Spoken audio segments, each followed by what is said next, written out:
first new Half-Life game in 13 years may be a prequel, but it turns out Half-Life Alyx connects to the cliffhanger left at the end of Half-Life 2 Episode 2 in a way few could have imagined. Since VR is still a fairly small market, chances are you want to know how Alyx pushes the plot forward without being able to experience it yourself. We're about to talk full spoilers for Half-Life Alyx, including a breakdown of its ending, how it connects to previous games, and what it all means. If you haven't beaten it yet, or don't want its events explained in detail, then abandon ship now.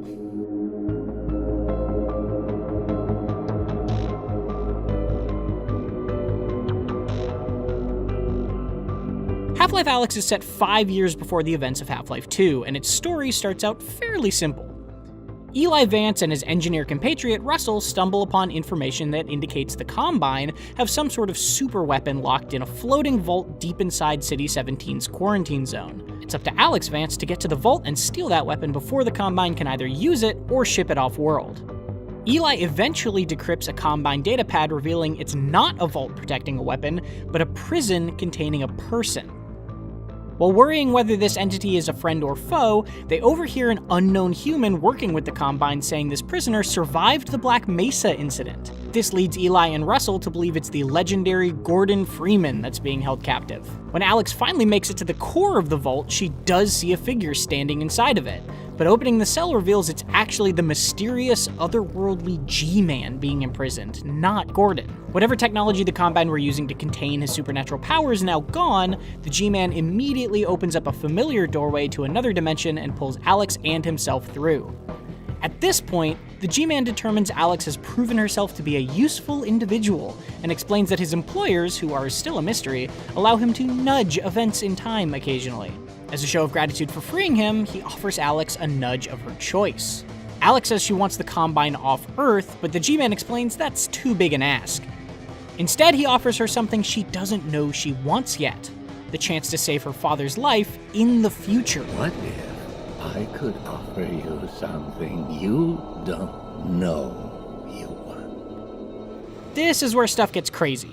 The G-Man shows Alyx the moment of her father's death, the exact cliffhanger ending of Half-Life 2 Episode 2.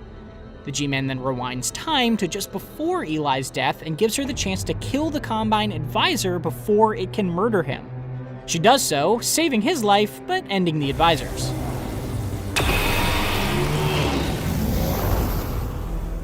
Her father now saved and her nudge made, the G-Man then explains that Alyx has proven herself to be of extraordinary value.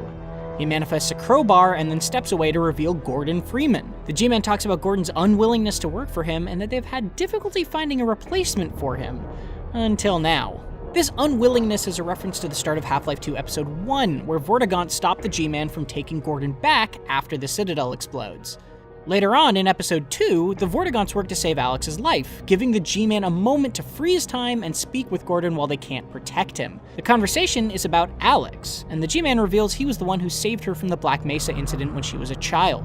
He says he's confident that she was worth far more than the initial appraisal, and tasks Gordon with making sure Alyx makes it to the White Forest facility.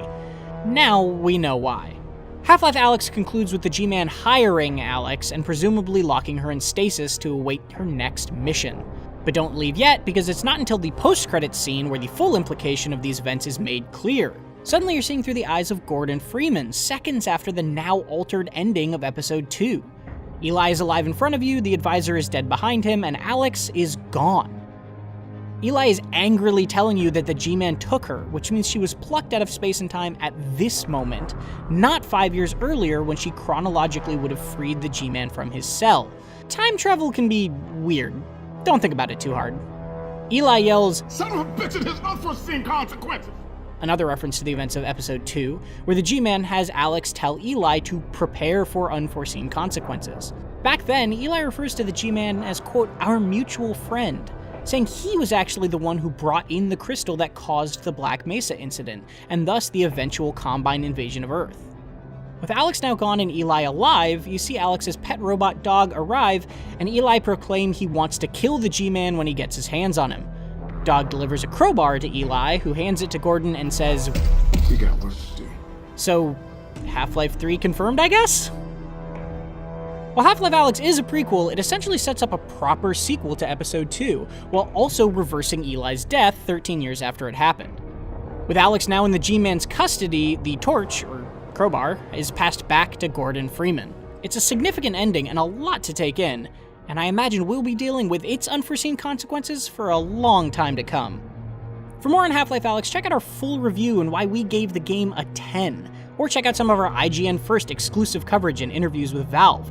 And for everything else, keep it right here on IGN.